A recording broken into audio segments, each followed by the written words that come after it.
immediately. And we can begin to lift this cloud of uncertainty and unease from our businesses and from the American people.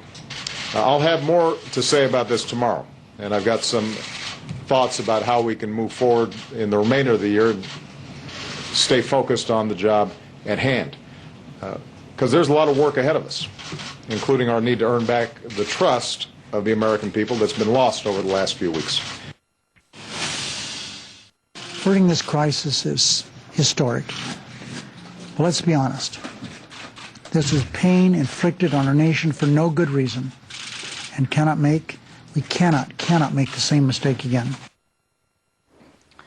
America में कर संकट टलने का बाजार ने स्वागत किया है, लेकिन जानकारों की माने तो इसका खतरा पूरी तरह से टला नहीं है। We've got, as we have with the story of tapering, we've got a period of time where we don't need to worry about this, but come January, I suspect we'll be back having this debate about the debt ceiling again. और चलिए नतीजों पर focus करेंगे। HCL take ने उम्मीद के मुताबिक तिमाही नतीजे पेश किए, लेकिन नतीजे बाजार को कुछ ज्यादा पसंद नहीं आए। नतीजे के बाद हमने देखा ऑफकोर्स 4.5% नीचे है अभी स्टॉक।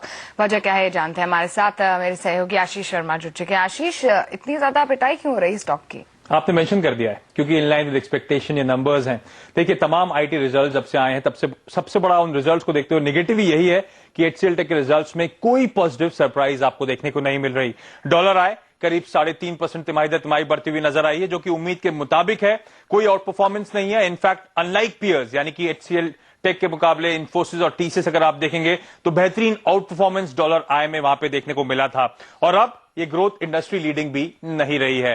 रुपए में आए 14% के आसपास, मुनाफा करीब 19% तिमाही दर तिमाही बढ़ता हुआ नजर आया। ये काफी हद तक फैक्टर्ड इन था। खासतौर पर मुनाफे का नंबर बढ़ता हुआ ज्यादा इसलिए नजर आया है क्योंकि मार्जिन्स ने पॉजिटिवली सरप्राइज किया है। हम एक्सपेक्ट कर रहे थे मार्जिन्स बढ़ेंगे करीब 100 बेसिस पॉइंट, 125 बेसिस पॉइंट के आसपास। मार्जिन्स इनफैक्ट 310 बेसिस पॉइंट इस कंपनी के बढ़ते हुए नजर आए। तो वो एक पॉजिटिव सरप्राइज जरूर है, लेकिन रुपए में कमजोरी का भरपूर फायदा एक्चुअली इस कंपनी को मिला है। ध्यान रखें, लगातार पिछले 4 क्वार्टर से और इस क्वार्टर में भी इस कंपनी ने $1 अरब के आसपास की नई डील साइन करी है। लेकिन अब दिक्कत की बात एक जो सबके जहन में आ रही है कि ज्यादातर जो ग्रोथ आ रही है इस कंपनी की इंफ्रास्ट्रक्चर मैनेजमेंट सर्विसेज से आ रही है, जो कि फिलहाल 30% रेवेन्यूज का, 30% एबिट का कंट्रीब्यूट करता है। और तमाम इंक्रीमेंटल डिमांड जो आ रही है सिर्फ एक ही साइड से आ रही है। तो लॉपसाइडेड ग्रोथ देखने को मिल रही है और उसको लेकर भी बाजार चिंतित नजर आ रहा है। इनफैक्ट जेपी मॉर्गन की एक रिपोर्ट आई है जिसमें उन्होंने यही हाईलाइट करा है कि अब यहां पे जो ग्रोथ आ रही है पूरी लॉपसाइडेड है। पिछले 4-5 क्वार्टर्स से जो इंक्रीमेंटल ग्रोथ आ रही है उसका 75% सिर्फ इंफ्रास्ट्रक्चर मैनेजमेंट